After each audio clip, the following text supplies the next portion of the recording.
ఆచార్య తర్వాత ఎన్టీఆర్తో దేవర సినిమా చేసి సక్సెస్ అందుకున్నాడు డైరెక్టర్ కొరటాల శివ.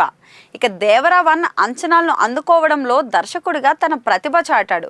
అయితే దేవర పార్ట్ 1 విషయంలో కొంతమంది ఆడియన్స్ కాస్త అసంతృప్తి వ్యక్తపరిచిన కమర్షియల్గా సినిమా చేసిన కలెక్షన్ చూసి సాటిస్ఫై అయ్యారు. అయితే నెక్స్ట్ దేవర 2 మీద తన పూర్తి ఫోకస్ పెట్టాడు కొరటాల శివ. దేవర 1లో జరిగిన తప్పులను గుర్తించి వాటిని రిపీట్ చేయకుండా చూడాలని ప్రయత్నిస్తున్నాడు. ప్రస్తుతం ఎన్టీఆర్ వార్ 2, ప్రశాంత్ నీల్ సినిమాలతో బిజీగా ఉన్నాడు. మరి ఆ సినిమాలు పూర్తి చేశాకే దేవర 2 సెట్స్ మీదకైతే వెళ్తుందట.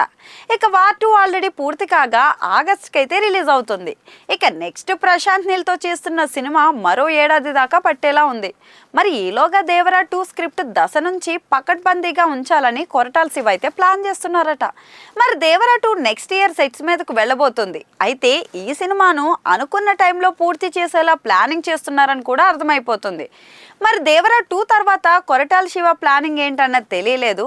ఇంకా శివ డైరెక్షన్లో సినిమాలు చేయాలని స్టార్స్ అయితే చాలా ఆసక్తిగా ఉన్నారు. కొరటాల శివ నెక్స్ట్ సినిమాల లిస్ట్లో హీరోలుగా ప్రభాస్, అల్లు అర్జున్ ఉన్నట్టయితే తెలుస్తుంది. ఆల్రెడీ అల్లు అర్జున్తో సినిమాని అనౌన్స్ చేసి మళ్ళీ కొన్ని కారణాల వల్ల వెనక్కి తగ్గారు. ఆ కాంబినేషన్ తర్వాత సెట్ అవుతుంది అని అనుకుంటున్నారు. చరణ్ కూడా కొరటాల శివ డైరెక్షన్లో మరో సినిమా చేసే ఆలోచనలో ఉన్నాడని టాక్. బాహుబలి ప్రభాస్తో మిర్చి లాంటి హిట్ కొట్టిన కొరటాల శివ మరో భారీ సినిమా ప్లానింగ్ ఉందని తెలుస్తుంది. ఈసారి ప్రభాస్ ఇమేజ్కి తగ్గట్టుగా అదిరిపోయే కథతో రాబోతున్నాడట. దేవర 2 పూర్తయ్యాక కొరటాల శివ నెక్స్ట్ హీరో ఎవరన్నది ఒక క్లారిటీ అయితే వస్తుంది. ప్రెజెంట్ అయితే మన స్టార్స్ అందరూ కూడా పాన్ ఇండియా సినిమాలతో బిజీగా ఉన్నారు.